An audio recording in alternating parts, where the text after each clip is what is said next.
ہیں بے حیائی۔ نبی پاک صلی اللہ علیہ وآلہ وسلم نے ارشاد فرمایا مومن تانا زنی کرنے والا نہیں ہوتا، مومن لان تان نہیں کرتا، اور مومن فحش گو نہیں ہوتا۔ آج کل آپ دیکھتے ہیں ممبروں پہ کھڑے ہو کے اپنے نام کے ساتھ مفتی بھی لگاتے ہیں، مولانا بھی لگاتے ہیں، علامہ بھی لگاتے ہیں، اور گالیاں بکتے ہیں، ایک دوسرے کو جگتے مارتے ہیں۔ ہم نے بزرگوں کو ممبر رسول پہ بیٹھے دیکھا ہے، ان کو جب دیکھتے تھے تو خدا یاد آتا تھا۔ انہوں نے قرآن سنانا، اللہ رسول کی کوئی بات سنانی، اور لوگوں نے اپنے کمزور ایمان کو مضبوط کر کے اٹھنا۔ اور آج جب ہم ایسے لوگوں کو دیکھتے ہیں جن کی عمریں کم ہیں، بلکہ میں تو کہتا ہوں پابندی ہونی چاہیے، 40 سال سے پہلے کسی کو اپنے نام کے ساتھ مفتی نہیں لگانا چاہیے۔ عمر تو پختہ ہونا، اس کا تجربہ تو ہونا، یہ کیا ابھی چند سال کا کورس کر کے اپنے نام کے ساتھ مفتی لگا دیتے، اور پھر لوگ سمجھتے ہیں کہ یہ جو بات کرے گا بڑی ایتھینٹک بات کرے گا، اور وہ ممبر رسول پہ آ کے گالیاں دیتا ہے، اور پھر کہتا ہے جی وہ فلاں گالیاں نہیں دیتا، یعنی تم نے وجہ جواز گالیوں کا فلاں بندے کو بنایا ہے جس کو تم گالیاں بک رہے ہو۔ ممبر پہ بیٹھ کے جس کو تم گالیاں بک رہے ہو اس کو تم نے وجہ جواز بنایا ہے کہ چونکہ وہ بکتا ہے لہٰذا میرے لیے بھی یہ جائز ہو گیا۔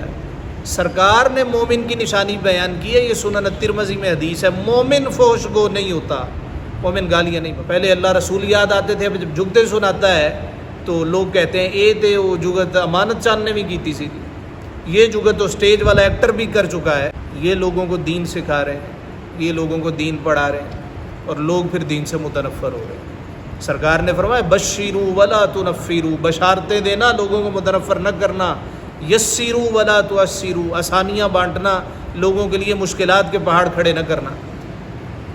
تو جب بھی کبھی کوئی ایسا شخص آپ کو ممبر پہ بیٹھا نظر آئے، سوشل میڈیا پہ بیٹھا نظر آئے، اپنے نام کے ساتھ وہ اس طرح کے الفاظ اور القاب کا استعمال بھی کرتا ہو، تو اس کو بالکل سننا بند کر دیجیے۔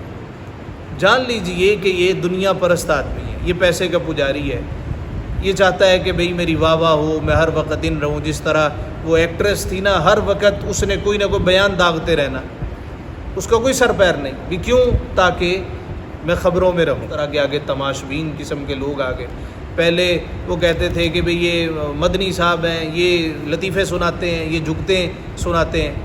اچھا وہ تو پڑھا لکھا نہیں ہے، وہ تو جاہل آدمی ہے۔ تو جو ظاہراً پڑھے لکھے بھی ہیں، جنہوں نے نام کے ساتھ یہ مفتی بھی لگا رکھا ہے، مولانا بھی لگا رکھا ہے، پوچھنے والا تو ہے کوئی نہیں کہ بھئی یہ آپ نے کیسے لگا لیا ہے؟ صرف اس لیے کہ سند آپ کے پاس آ گئی ہے، تو سند تو کوئی بھی لے لے۔ کوئی تجربہ نہیں ہے، کوئی علم نہیں ہے، کوئی دین کا مزاج نہیں سمجھ رہے، ممبر پہ آ کے گالیاں بک رہے ہیں، اور پھر لوگ کہتے ہیں واجب آپ بڑی مسلک کی خدمت کر رہے ہیں، بڑی مسلک کی خدمت کر رہے ہیں۔ یہ کون سے مسلک کی خدمت ہو رہی ہے؟ اصل تو دین ہے، دین کدھر گیا ہے؟ دین کا تو تیا پانچا کر رہے ہو آپ۔ دوستو، کوئی ایسا شخص جو ممبر پہ بیٹھ کے گالیاں بکتا ہو، یہ ویسے ہی فوش گو، یعنی آپس میں بیٹھا ہے گالیاں بک رہا ہے، آپس میں بیٹھا گندے لطیفے سنا رہا ہے، آپس میں بیٹھا ماں بہنوں کو ڈسکس کر رہا ہے۔ قرآن مجید میں حضرت مریم کے علاوہ کسی عورت کا نام بھی نہیں ہے، کسی عورت کا نام نہیں۔ پوری حضرت یوسف والی صورت دیکھ لیجئے کہ زلیخا کا نام ہے، حالانکہ قصہ سارا اسی کے ارد گرد گھومتا ہے، حضرت یوسف اور زلیخا کے ارد۔ اسی طرح سورۃ اللہب دیکھ لیجئے، سورۃ اللہب ابو لہب اور اس کی زوجہ کے بارے ہے کہ اس کا نام اللہ نے ذکر کیا ہے؟ نہیں ذکر کیا، کہ اس سلیم الطبع لوگ ذکر نہیں کرتے، عورتیں اپنی مجلس میں ڈسکس نہیں کرتے، اس لیے قرآن نے کہیں پہ عورت کا نام نہیں مینشن کیا سوائے حضرت مریم کے۔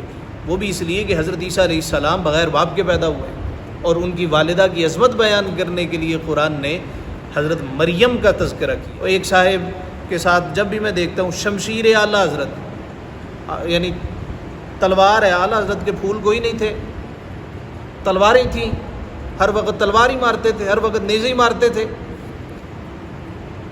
کوئی محبت کی بات نہیں تھی۔ وہ حسن اخلاق، رسول اللہ صلی اللہ علیہ وسلم کے اخلاق جس کا قرآن نے تذکرہ کیا، وہ کدھر گیا؟